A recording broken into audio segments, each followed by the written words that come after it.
बारिश में गरीब ससुराल में आई करोड़ों हीरो की मालकिन बहू। मेरी तो सारी जिंदगी बस इस बारिश का पानी निकालने में ही गुजर गई। 4 बूंदे टपकती नहीं घर में बाढ़ पहले आ जाती है। और तू क्या धीरे धीरे हाथ चला रही है? जल्दी जल्दी पानी निकाल। यही इतना धीरे काम कर रही है, कल को ससुराल में जाएगी तो वहाँ तो नाक खटवाई ही देगी हमारी। एक तो पता नहीं बार बार इनका ध्यान घूम फिर कर मेरी शादी पर ही आकर अटकता है। शादी शादी शादी, शादी ना हो गया बवाल हो गया। कुछ कहा तूने? जो बोलना है मुंह पर बोल, ऐसे बड़बड़ा मत। अरे नहीं माँ, भला मैं कुछ कह सकती हूँ क्या? तुम्हारे सामने किसी का जुबान थोड़ी ना खुलता है। दोनों माँ बेटी इस बारिश के मौसम में घर में घुसे हुए पानी को बाल्टी और झाड़ू की मदद से बाहर निकालने में लगी होती हैं। तभी एक हाथ में छाता और दूसरे हाथ में काजू कतली लिए सरस्वती की पड़ोसन कमलावती उनके घर आती है। हे सरस्वती, तुम्हारे घर में तो सच में बारिश के मौसम में बाढ़ ही आ जाती है। कितनी बार कहा है कि अपने घर की मरम्मत करवा लो, कहीं अगले साल तुम्हारा घर ही ना रहे। अरे बहन, कभी शुभ शुभ भी बोल लिया करो। और ये मिठाई किस खुशी में लाई हो, जो देनी इतनी जरूरी थी कि बरसात में चली आई? शादी के बाद आज मेरी बेटी का पहला जन्मदिन है उसके ससुराल में। पता है उसके पति ने पूरी कंपनी में मिठाई बंटवाई है। ये तो कुछ भी नहीं, इससे भी महंगी महंगी मिठाई आई है हमारे घर पर। रिया बेटा ये ले, एक और चीज दिखाऊं तुम्हें कि मेरे दामाद ने मेरी बेटी को क्या दिया है। कमलावती अपने फोन में गैलरी ओपन करती है और सरस्वती को एक सुंदर से डायमंड ब्रेसलेट की फोटो दिखाती है। देख रही हो कितना सुंदर ब्रेसलेट दिया है मेरे दामाद ने मेरी बेटी को। बस एक बार कहा था उसने कि यही ब्रेसलेट चाहिए। अरे देगा भी क्यों नहीं, हमने भी तो अपनी बेटी को दहेज में कितना कुछ दिया था। उसकी सास के लिए तो मैंने हीरे के टॉप्स बनवाए थे। कमलावती, ये सच में असली हीरे का ब्रेसलेट है क्या?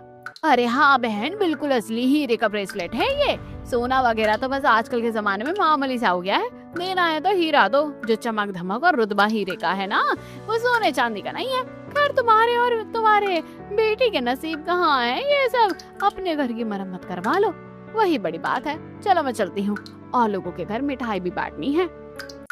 इतना कहकर कमलावती तंज से चलते हुए चली जाती है, जिससे सरस्वती का मुंह बनता है। तो वहीं रात में जब पूरा परिवार खाना खा रहा होता है तो माँ, आज भी खाने में खिचड़ी बनाई है।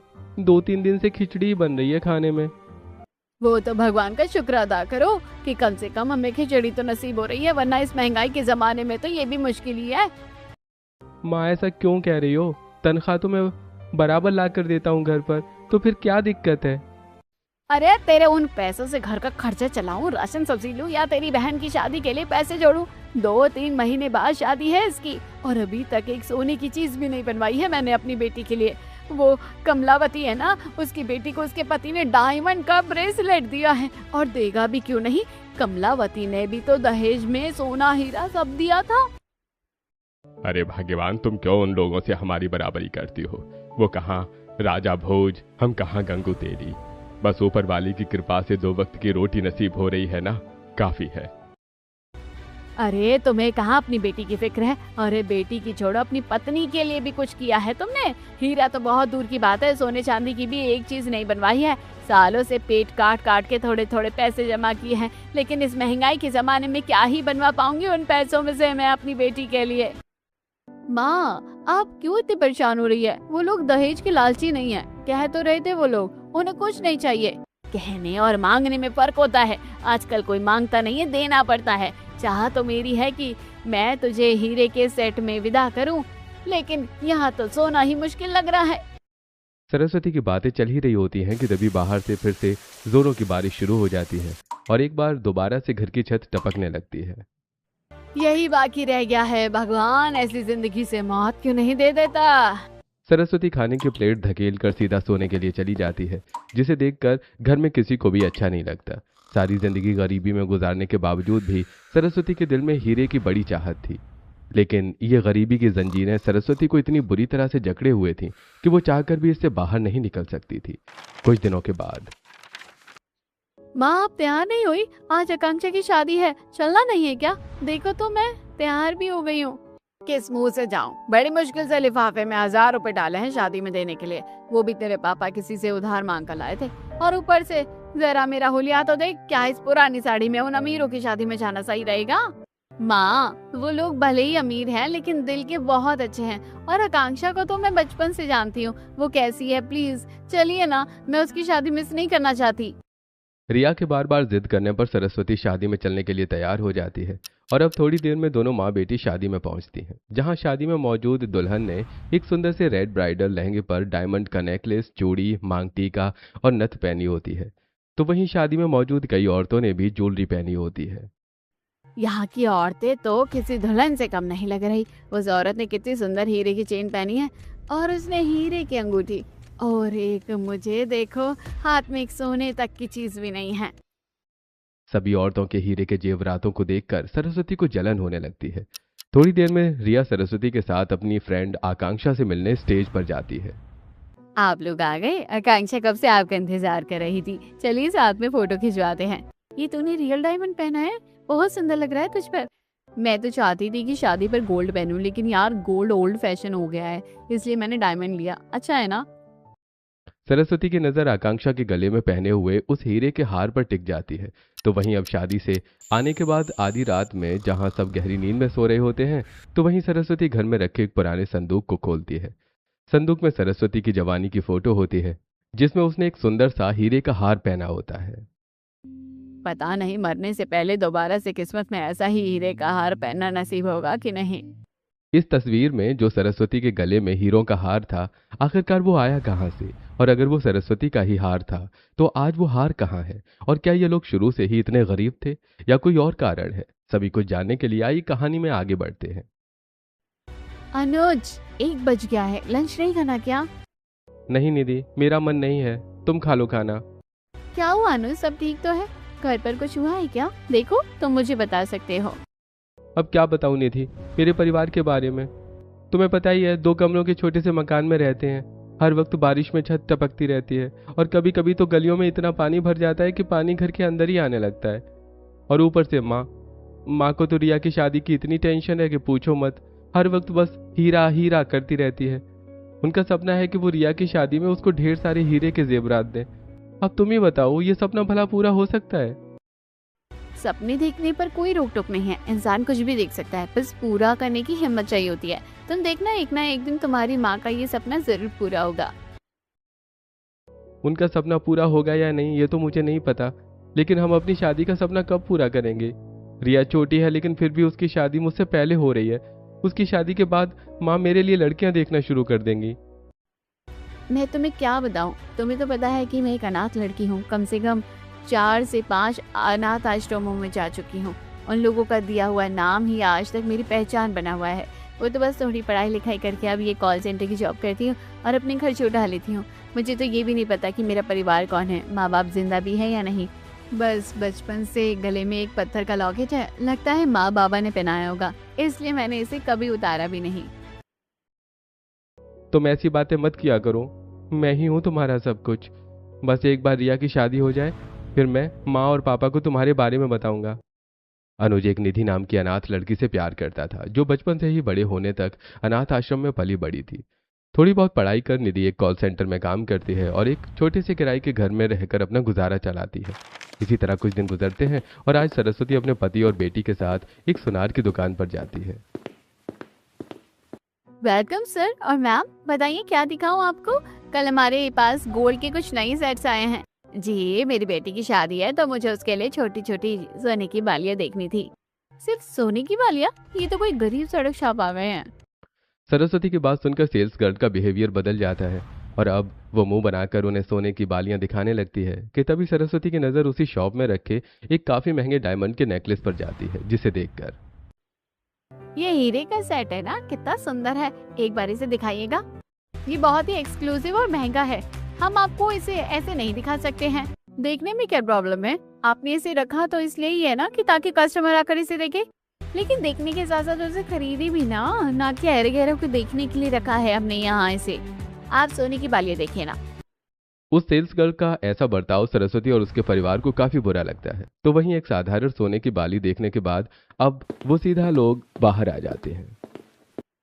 हमारी तो इतनी भी हैसियत नहीं कि सुनार की दुकान पर जाकर कोई महंगा सेट देख सके। उस सेल्स गर्ल ने भी हमारी औकात याद दिला दी। ये बोलते हुए सरस्वती की आंखों से आंसू छलकने लगते हैं कि तभी बाहर तेज बारिश शुरू हो जाती है और वो लोग एक बस स्टैंड के नीचे जाकर खड़े होते हैं कि तभी बारिश में एक दूसरे का हाथ पकड़े भुट्टा खाते हुए उसी बस स्टैंड के नीचे अनुज और निधि भी आ जाते हैं। और उन दोनों पर जब सरस्वती और घर वालों की नजर पड़ती है तो अनुज, ये लड़की कौन है और तुम दोनों ने एक दूसरे का इस तरह हाथ क्यों पकड़ा हुआ है? माँ वो बोल बेटा, कौन है ये लड़की? कहीं तुम दोनों एक दूसरे से प्यार तो नहीं करते? बाबा, सही कहा आपने, हम दोनों एक दूसरे से बहुत प्यार करते हैं। निधि मेरे साथ कॉल सेंटर में ही जॉब करती है और यहीं पास में एक छोटे से किराए के घर में रहती है। निधि का इस दुनिया में कोई नहीं है। अनाथ आश्रम से निकलने के बाद इसने बहुत मेहनत की है। एक तो ये गरीब और ऊपर से अनाथ, इसके परिवार धर्म जात का कुछ अता पता नहीं है। तूने सोच भी कैसे लिया कि मैं ऐसी लड़की को अपने घर की बहू बनाऊंगी? भले ही हम लोग गरीब जरूर हैं, लेकिन मैं ऐसी बहू लाऊंगी जो अमीर हो। ये क्या कह रही हो आप? ये अमीरी, हीरे, सोने, चांदी का भूत आपके सिर से अभी तक नहीं उतरा क्या? जो कह रही हूँ सच कह रही हूँ। रिया की शादी के बाद तेरे लिए एक अमीर घर की लड़की ढूंढूंगी, समझे? अब इस लड़की को जहाँ से लेकर आया है वहाँ ही छोड़ कर आ। सरस्वती की ऐसी बातें सुनकर निधि काफी दुखी हो जाती है और वो वहां से रोते हुए चली जाती है। और अगले दिन जब दोनों ऑफिस में मिलते हैं तो अनुज, तुम्हारी माँ को मैं बिल्कुल पसंद नहीं हूँ। वैसे भी तो वो सही कह रही थी, मैं अनाथ हूँ, मेरे परिवार का कोई अता पता नहीं है। तुम उनकी मर्जी से ही शादी कर लेना। तुम्हारा दिमाग तो नहीं खराब हो गया है? मैंने तुमसे प्यार किया है तो शादी भी तुमसे ही करूंगा, समझी? ये आलतू फालतू ख्याल निकाल दो अपने दिमाग से। अनुज निधि से बहुत ज्यादा प्यार करता था, इसलिए अब वो अपनी माँ के खिलाफ जाकर निधि से मंदिर में शादी कर लेता है। तो वहीं दूसरी तरफ घर पर आज तो कुछ ज्यादा ही मौसम खराब हो रहा है। लगता है तूफानी बारिश आने वाली है। मुझे भी कुछ ऐसा ही लग रहा है। एक तो पता नहीं सुबह से क्या हो गया है, बार बार बेचैनी सी हो रही है। हे भगवान, सब अच्छा ही करना। थोड़ी देर में बाहर तेज बारिश शुरू हो जाती है और फिर से इस गरीब परिवार के घर के अंदर पानी आने लगता है। सभी लोग मिलकर घर से पानी बाहर निकाल रहे होते हैं कि तभी बारिश में भीगते हुए अनुज निधि का हाथ पकड़े घर आता है। दोनों के गलों में जयमाला, निधि के मांग में सिंदूर और गले में मंगलसूत्र देखकर सरस्वती सब समझ जाती है। जिस बात का डर था तूने वही कर दिया ना। तेरे लिए मैं एक अमीर घर की बहू लाना चाहती थी और तू इस अनाथ गरीब को उठा कर ले आया। अमीर घर की बहू लाने के लिए हमें भी हैसियत में ऊंचा होना पड़ता, जो हम नहीं हैं। चुप कर तू, तुझे कुछ नहीं पता। अब मोहल्ले भर में क्या ही मुंह दिखाऊंगी। खुद भी गरीब और बहू भी लाई हूँ तो गरीब। अब छोड़ो ना ये सब बातें। इस घर की बहू लक्ष्मी आई है, आप इनका गृह प्रवेश कराओ। मैं आरती की थाली लेकर आती हूँ। हाँ सरस्वती, अब इन बातों का कोई मतलब नहीं है। जो हो रहा था सो हो गया। और भूलो मत, भगवान जो करता है अच्छे के लिए ही करता है। क्या पता आज जिससे तुम इतनी परेशान हो, कल को वही तुम्हें खुशी दे जाए। सरस्वती को मुंह बनाकर अपनी नई नवेली बहू का गृह प्रवेश कराना ही पड़ता है। सरस्वती निधि से सीधे से बात तक नहीं करती और सीधा अपने कमरे में चली जाती है, जिससे अगले दिन अपनी पहली रसोई की रस्म में इस बारिश के सुहाने मौसम में निधि गर्मा गर्म भजिया बना रही होती है। वाह, बहू भजिया बनाई जा रही है। चलो बढ़िया है, बढ़िया है। साथ में वो धनिया पुदीने की चटनी भी बना देना है। थोड़ी देर में निधि गर्मा गर्म भजिया, चटनी और चाय बनाकर सभी को देती है। भाभी, आप तो बिल्कुल बाहर दुकान वाले की तरह भजिया बनाती हो। आपने क्या क्या डाला है इसमें? अरे ये तो कुछ भी नहीं है। मैं जब जब घर से खाना लेकर नहीं जाता था ना, उस दिन निधि मेरे लिए हमेशा बढ़िया बढ़िया खाना बनाकर लाती थी। माँ, आप भी खाकर देखो ना। मैं इसके हाथ का कुछ भी नहीं खाऊंगी। सरस्वती अब छोड़ो ना, बहू ने इतने प्यार से भजिया बनाई है, थोड़ा तो खा लो। नहीं, मैंने कहा ना, मैं इसके हाथ का कुछ भी नहीं खाऊंगी। इतना कहकर सरस्वती वहां से उठकर चली जाती है। भाभी, माँ की बात का बुरा मत मानना। वो बस आपसे नाराज है, लेकिन वो दिल की बहुत अच्छी है। मैं जानती हूँ और उनका नाराज होना बनता भी है। और मुझे पूरा यकीन है कि माँ जी एक ना एक दिन मुझे जरूर अपना लेगी। बहू, बस यही उम्मीद रखना तुम, फिर देखना सब कुछ ठीक हो जाएगा। इसी तरह दिन गुजरने लगते हैं और निधि एक अच्छी बहू की तरह अपनी सारी जिम्मेदारियां निभाती है और हर रोज अपनी सास का दिल जीतने में लगी रहती है। ऐसे ही एक दिन मोहल्ले में, अरे बहनों, पता है तुम्हें मेरी बहू के घर वालों ने कितना दहेज दिया है? बिना मांगे ही उन्होंने हमारा पूरा घर भर दिया। और तो और मेरी बहू तो मेरे लिए एक सोने की चेन और एक साथ हीरे की अंगूठी भी लेकर आई है। मेरे तो भाग्य ही खुल गए। मेरी बेटी को ससुराल में भी ऐसा मिला जहाँ वो पूरा दिन हीरो से लदी रहती है। और मेरी बहू भी मुझे ऐसी मिले जो भर भर के हीरा लेकर आई है। उन औरतों की बातें सुनकर सरस्वती का मुंह बन जाता है और जब थोड़ी देर बाद सरस्वती अब अपने घर आती है तो माँ जी आप आ गई, मैं खाना लगा देती हूँ। कितनी बार कहा है कि मुझे माँ जी मत बोला कर तू, भले ही तू मेरी बहू है लेकिन मैं तेरी सास नहीं हूँ। कितने अरमान देखे थे मैंने अपनी बहू लाने के लिए, सारे चकनाचूर कर दिया तूने। अगर मैं गरीब हूँ अनाथ हूँ तो उसमें मेरा क्या कसूर है? मैंने तो भगवान से ऐसी जिंदगी अपने लिए नहीं मांगी थी ना।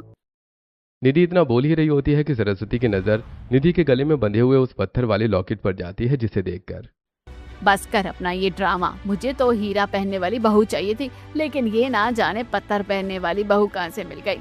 इस पत्थर को गले में ऐसे लटकाए हुए जैसे इसके अंदर कोई खजाना हो। जा चली जा मेरी नजरों के सामने से। ऐसी बातें सुनकर निधि अपने कमरे में चली जाती है। शाम को जब अनुज आकर निधि की ऐसी हालत देखता है तो निधि, मैं जानता हूँ माँ ने फिर तुम्हें कुछ उल्टा सीधा कहा है ना, आज तो मुझे माँ से बात करनी ही होगी। नहीं अनुज, रहने दीजिए, इसमें माँ का कोई कसूर नहीं है। उन्हें तो बस दुख है कि वो अपना सपना पूरा नहीं कर पाई। निधि के रोकने पर अनुज को मजबूरन रुकना ही पड़ता है। ऐसे ही अब दिन गुजरने लगते हैं। आज फिर से तेज बारिश होती है और एक बार फिर दोबारा से सरस्वती की छत टपकने लगती है। अगर कोई अमीर घर की बहू लाती तो कम से कम उसके दहेज के पैसों से ये छत तो ठीक करवा पाती। मेरी तो सारी उम्र बस इस टपकती छत के नीचे बर्तन लगाने में ही गुजर गई। हर रोज की तरह सरस्वती बड़बड़ाते हुए फिर से वही सब बातें करती है कि तभी बाहर से भीगी भीगी निधि हाथों में सब्जी लिए घर आती है। पता ही नहीं चला कब बारिश शुरू हो गई। वो तो अच्छा हुआ कि घर के पास ही थी, वरना पूरी भीग जाती। लाइए अम्मा जी, मैं अब पानी निकाल देती हूँ, आप बैठ जाइए। इतना अच्छा बनकर दिखाने की कोई जरूरत नहीं है, तेरी सारी असलियत पता है मुझे। सरस्वती, तुम भी हद करती हो। बहू तुमसे कितने ही प्यार से क्यों ना बात कर ले, तुम्हारे लिए कुछ भी क्यों ना कर ले, लेकिन तुम्हें तो बस उसे ताने मारने हैं। तुम्हें इसकी तरफदारी करने की कोई जरूरत नहीं है, और अगर ये इतनी अच्छी है ना तो मैं ही चली जाती हूँ इस घर से। सरस्वती हाथों में पकड़े बर्तन को जमीन पर फेंककर गुस्से में अपने कमरे में चली जाती है, जिसे निधि को काफी बुरा लगता है। तो वहीं आधी रात में जब सब सो रहे होते हैं तो सरस्वती फिर से उस संदूक को खोलती है और उसमें से अपनी वही तस्वीर निकालकर देखते हुए, आज भी याद है मुझे, जब मैं बहू बनकर आई थी तो बड़ी बहू होने की जिम्मेदारी से माँ जी ने मुझे ये हीरे का सेट दिया था, लेकिन मेरी देवरानी ने अपनी चाल बड़ी करते हुए इस हीरे की सेट के साथ साथ घर की सारी जमीन जायदाद भी हमसे छीन ली, और इतने सालों से हम बस इस गरीबी की मार खा रहे हैं। आज भी याद है मुझे जब उसने कहा था कि मैं कभी दोबारा ऐसे हीरो का हार नहीं पहन पाऊंगी। शायद सही कहा था उसने। उन पुरानी बातों को याद करते हुए सरस्वती की आंखें भर आती हैं और अब वो सीधा सोने चली जाती है कि तभी निधि वहां आती है और संदूक खोलकर इस तस्वीर को देखते हुए, तो ये सारी बातें हैं। काश भगवान मुझे इतना पैसा दे कि मैं सब कुछ ठीक कर सकूं और माँ जी का ये सपना भी पूरा कर पाऊं। निधि को भी अपनी सास के लिए काफी बुरा लगता है, लेकिन वो चाहकर भी कुछ नहीं कर सकती थी। ऐसी समय गुजरता रहता है और आज रिया के होने वाले सास ससुर उसके घर आते हैं। अरे संधि जी, आप लोग ऐसे अचानक आने से पहले बता तो देते, मैं तो आपके लिए कुछ अच्छा प्रबंध करके रखती। हाँ जी, वो जरूरी बात करनी थी इसलिए हमें अचानक आना पड़ा। देखते देखते अब शादी में मुश्किल से महीना भर रह गया है, और आपकी हालत देखते हुए भी हमने आपसे ज्यादा कुछ नहीं मांगा है, लेकिन अब हम चाहते हैं कि आप अपनी बेटी को शादी में एक हीरे का हार दे। जी, आप क्या कह रही हैं? सोने का हार ले पाना हमारे लिए मुश्किल हो रहा है, लेकिन फिर भी हम कोशिश में लगे हैं, और अब आप हीरे की हार मांग रही हैं। भाई, आजकल सोने की कोई वैल्यू नहीं रह गई है। अरे हमारे घर में बहू आएगी, उसके गले में हीरे का हार होगा तो वाहवाही तो उसकी ही होगी। सीधी सीधी बात है, बिना हीरे के हार के हम शादी नहीं कर सकते। आप ऐसा मत बोलिए, मेरी बेटी की क्या ही इज्जत रह जाएगी, उस पर तो तोहमत लग जाएगी। वो तो अब आप लोग ही जाने की तोहमत लगवानी है या नहीं। अपना फैसला सुनाकर मंगला और दिनेश वहां से चले जाते हैं। तो वहीं सरस्वती अब अपनी बेटी को देखकर, किसी को गरीब बनाने से अच्छा है कि भगवान उसे पैदा ही ना करे। अब मेरी बेटी का क्या होगा जी? क्या मुंह दिखाएगी मेरी बेटी? समाज में क्या कहेंगे कि हम लोगों से कि क्यों उसका रिश्ता टूटा। अपनी बेटी के रिश्ते पर बात बिगड़ने पर सरस्वती काफी परेशान होती है। तभी सरस्वती की नजर उसकी बहू निधि पर पड़ती है। तू इस घर में ना आती, ना तू ये पनौती लाती और अपने मायके के पैसे से अपनी बेटी को हीरे का हार दिलवा देती। सब तेरी वजह से हुआ है। अब इसमें भाभी का क्या कसूर है? वो लोग ही लालची हैं, वरना वो हीरे का हार क्यों मांगते? अरे हर कोई मांगता है, वो क्यों नहीं मांगेंगे? मैं भी तो मांगती हूँ ना अपनी बहू के घर वालों से, लेकिन नहीं, मेरी तो किस्मत ही फूटी थी जो ऐसी बहू मिली।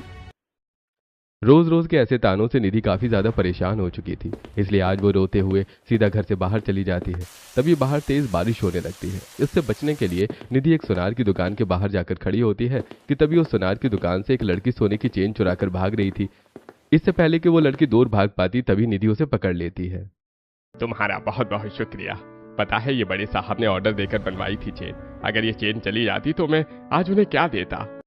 मैं तो इस बारिश से बचने के लिए यहाँ खड़ी थी, और जब ये लड़की इस तरह से बाहर निकली तो मैं समझ गई थी कि कुछ गड़बड़ है, इसलिए मैंने इसे पकड़ लिया था। लड़की से महेश अपनी सोने की चेन वापस ले लेता है और पुलिस को कॉल करके बुला लेता है। तभी इसी बीच महेश की नजर निधि के गले में बंधे हुए उस पत्थर वाले लॉकेट पर पड़ती है, जिसे देखकर वो चौंक जाता है। ये पत्थर तुम्हारे पास कहाँ से आया? तुम्हारे माँ बाप ने दिया था क्या? मैं अनाथ तो मेरा कोई नहीं है, और ये लॉकेट तो बचपन से ही मेरे गले में है। जब मैं अनाथ आश्रम में थी तो वहाँ के वार्डन ने मुझे बताया था कि कोई मुझे वहाँ छोड़कर गया था, और तब से ये मेरे पास ही है। क्या तुम मुझे ये लॉकेट एक बार दे सकती हो? निधि महेश को अपना पत्थर का लॉकेट निकाल कर देती है। महेश उस लॉकेट को सीधा अपनी सुनार की दुकान के अंदर ले जाता है और एक मशीन की मदद से उस पत्थर के 2 टुकड़े करता है। उसके अंदर से एक चिट्ठी निकलती है, और जब उस चिट्ठी को महेश खोलता है तो तुम अनाथ नहीं हो। तुम नहीं जानती कि तुम कौन हो। आप ये सब क्या बोल रहे हैं? मुझे तो कुछ समझ नहीं आ रहा। क्या आप मेरे परिवार वालों को जानते हैं? ऐसा ही कुछ समझ लो तुम। चलो मेरे साथ। वो पत्थर का लॉकेट, चिट्ठी और निधि को लेकर अपनी गाड़ी में बैठता है और वहां से चला जाता है। तो वहीं दूसरी तरफ जब अनुज घर आता है और उसे सारी बात पता चलती है तो मुझे नहीं पता था कि आप इस हद तक गिर जाओगे। अगर मेरी निधि वापस नहीं आई ना तो मेरी भी शक्ल नहीं देख पाओगे आप कभी। जेवर की चाह में तुमने हीरे जैसी बहू खो दी। आज मुझे शर्म आती है तुम पर। सबकी ऐसी बातें सुनकर और बाहर हो रही तेज बारिश को देख देख कर अब सरस्वती को भी निधि की फिक्र होती है। तो वहीं दूसरी तरफ निधि जो महेश के साथ गाड़ी में बैठी होती है। हे भगवान, ये कहाँ ले जा रहे हैं मुझे? कहीं मैं फंस तो नहीं गई इसकी बातों में? मेरी रक्षा करना। निधि मन ही मन काफी परेशान होती है कि तभी महेश की गाड़ी एक बड़े से आलीशान महल के सामने आकर रुकती है। और जब महेश निधि को अपने साथ उस महल के अंदर लेकर आता है तो निधि के होश उड़ जाते हैं। उस महल की ज्यादातर चीजें हीरे की बनी हुई थी, चाहे दीवारें हो, झूमर हो या बड़ा सा हीरे का डाइनिंग टेबल। इन सभी चीजों को देखकर निधि हैरान हो ही रही होती है कि तभी उस बड़े से महल की सीढ़ियों से एक 60 वर्ष की उम्र का राजेश नाम का आदमी अपने 48 साल के बेटे राघव के साथ उतरते हुए आता है। और जैसे ही उसकी नजर महेश और उस लड़की पर पड़ती है तो महेश, तुम यहाँ इतने सालों के बाद, और तुम्हारे साथ ये लड़की कौन है? तुम इसे यहाँ लेकर क्यों आए हो? अरे राजेश जी, पहले आप ये देखिए। इसे देखते ही आप सब समझ जाएंगे। वो राजेश को वो पत्थर वाला लॉकेट और उसके अंदर छिपी हुई चिट्ठी देता है। इसे देखकर ये तो वही लॉकेट है जिसे मैंने अपनी पोती अनीशा के गले में पहनाया था, और ये वही चिट्ठी है। लेकिन ये तुम्हें कहां से मिली? यही आपकी पोती अनीशा है। कहते हैं ना कि भगवान एक ना एक दिन तो बिछड़े हुए लोगों को जरूर मिलाता है। ये आज मुझे मेरी दुकान में मिली। मैं इसके गले में ये लॉकेट देखते ही समझ गया था कि ये कौन है। मैं उनकी पोती हूँ? ये आप क्या कह रहे हैं? मैं सही कह रहा हूँ अनीशा बेटा। तुम इस देश के सबसे बड़े हीरे के व्यापारी राजेश सिंघानिया की इकलौती पोती अनीशा हो। बचपन में उस हादसे की वजह से सब कुछ बदलता गया था। अनीशा सिर्फ 5 साल की थी जब उसके माता पिता की एक प्लेन क्रैश में मौत हो चुकी थी, और उस हादसे के बाद कुछ दुश्मन अनीशा की जान के पीछे भी पड़ गए थे, जिससे राजेश काफी परेशान था। सारी प्रॉपर्टी, जायदाद, सब कुछ हमारी अनीशा के नाम पर है।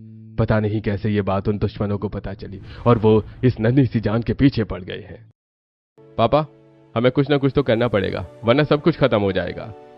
अपनी पोती को बचाने के लिए राजेश एक बहुत बड़ा फैसला लेता है और अपने पारिवारिक सोने हीरे के व्यापारी महेश को घर बुलाकर उसको वो पत्थर का लॉकेट बनवाता है और उसके अंदर एक चिट्ठी भी छुपाता है। लॉकेट और चिट्ठी? मेरे तो कुछ समझ नहीं आ रहा। राजेश जी, आप क्या करने वाले हैं? यह हमेशा मेरी बच्ची के गले में रहेगा और इसके बारे में राघव को भी कुछ नहीं पता होगा। मेरी बच्ची की जान को खतरा है और मैं उसे ऐसे माहौल में नहीं रख सकता, इसलिए अब मैं उसे एक अनाथ आश्रम भेजूंगा। इसके बारे में सिर्फ मुझे ही पता है। जब सब ठीक होगा तब मैं उसे वापस ले आऊंगा। तब तक ये लॉकेट उसके साथ रहेगा। अगर कल को कोई प्रॉब्लम हुई तो वो लॉकेट के सहारे अपने अतीत को जान सकेगी। वो अपनी पोती को एक अनाथ आश्रम में भेज देता है और जब तक सब सही होता है तब तक वो अनाथ आश्रम भी बंद हो जाता है और वहाँ के सभी बच्चों को दूसरे अनाथ आश्रम में छोड़ दिया जाता है। इसी वजह से सालों तक ढूंढने पर भी राजेश को अपनी पोती का कुछ पता नहीं चलता। मुझे नहीं पता था कि मेरी बच्ची इतनी बड़ी हो गई है। अनीशा, मेरी बच्ची, कैसी हो तुम? मैंने कैसे अपना जीवन कष्ट में बिताया, मेरे तो सोच के ही कलेजे में दर्द उठ जा रहा है। दादाजी, मुझे तो लगता था कि मैं अनाथ हूँ, मेरे इस दुनिया में कोई नहीं है, लेकिन मेरा भी अपना परिवार है, मैं अनाथ नहीं हूँ। बेटा, पहचाना मुझे? मैं तुम्हारा चाचा। तुम हमेशा मेरी ही गोद में बैठकर खाना खाया करती थी, याद है ना तुम्हें? चाचा और दादा से मिलकर निधि काफी ज्यादा खुश होती है। वो अपने शादी और ससुराल वालों के बारे में राजेश को बता देती है। हम उनसे जरूर मिलने चलेंगे, लेकिन इस तरह नहीं। अब तक तो तुम उनसे निधि बनकर मिली थी, लेकिन अब तुम राजेश सिंघानिया की इकलौती पोती अनीशा बनकर उनसे मिलोगी। थोड़ी देर में कुछ लड़कियां घर आती हैं जो निधि को एक सुंदर सी हीरे की साड़ी पहनाकर ऊपर से नीचे तक हीरों के गहनों से ढक देती हैं। वहीं राजेश अपने बेटे और पोती के साथ बैठकर हीरे की गाड़ी में सीधा उसके ससुराल जाते हैं। तभी बाहर बारिश होने लग जाती है और एक नौकर हीरे से बना हुआ छाता लेकर निधि के पीछे खड़ा होता है और जब ये सब आसपास के मोहल्ले वाले और निधि के ससुराल वाले देखते हैं तो उनके तो होश ही उड़ जाते हैं। अरे ये क्या मैं देख रही हूँ? क्या ये गाड़ी सच में यहाँ रखी है? और ये गाड़ी तो छोड़ो, क्या वो छाता भी यहीं देखा है? लेकिन ये लड़की कौन है? देखने में तो थोड़ी थोड़ी सी निधि जैसी लग रही है, लेकिन ये निधि कैसे हो सकती है? अरे पापा, लग नहीं रही है, बल्कि ये तो निधि भाभी है। सभी लोग जल्दी से निधि के पास जाते हैं तो वहीं अनुज, ये सब क्या है और तुम कहाँ चली गई थी? पता है हम सब तुम्हारे लिए कितना परेशान हो रहे थे, कम से कम मुझे तो पता कर जाती तुम। दरअसल मैं निधि का दादा हूँ और ये कोई अनाथ या गरीब नहीं, बल्कि देश के सबसे बड़े हीरे के व्यापारी की इकलौती पोती अनीशा है। राजेश अब उन सभी को सारी सच्चाई बताता है, जिसे सुनकर निधि, मुझे नहीं पता था कि तुम इतने बड़े घराने की बेटी हो, लेकिन मैं बहुत खुश हूँ कि आखिरकार तुम्हें अपना परिवार मिल गया। अब मैं चाहता हूँ कि तुम मेरे इस व्यापार को आगे बढ़ाओ। मैं ये सब कैसे कर सकता हूँ? मैंने आज से पहले ऐसा काम नहीं किया है और इन सब पर निधि का हक है, ना कि मेरा। तुम भी मेरे पोते जैसे ही हो और आप सब मेरा परिवार। अब वो उन सभी को अपने हीरे जैसे महल में ले जाता है तो वहीं सरस्वती अब अपनी बहू से एक पल के लिए भी नजरें नहीं मिला पा रही थी। निधि अब काफी ज्यादा खुश होती है कि तभी रात के अंधेरे में कोई काले कपड़ों में आकर निधि को किडनैप कर लेता है और चिट्ठी छोड़ जाता है। उसे जब राजेश और बाकी घर वाले पढ़ते हैं, दुश्मन निधि को लेकर चला गया है, लेकिन आखिरकार दुश्मन है कौन, पता लगाना होगा। राजेश उन सबके साथ उस चिट्ठी में लिखे हुए पते पर पहुंचता है और देखता है कि निधि को किडनैप करने वाला कोई और नहीं बल्कि उसका छोटा बेटा खुद राघव है। हैरान मत होना, इसके माँ बाप के मरने के बाद मैंने सोचा था कि अब सारी प्रॉपर्टी मेरी होगी, लेकिन नहीं, तुमने तो पहले ही सब कुछ उसके नाम कर दिया था। इतने सालों से मैं इसे ढूंढता रहा और अब आखिरकार ये मेरे हाथ लग चुकी है। अब या तो ये सारी प्रॉपर्टी मेरे नाम करेगी या अपनी जान से हाथ धोएगी।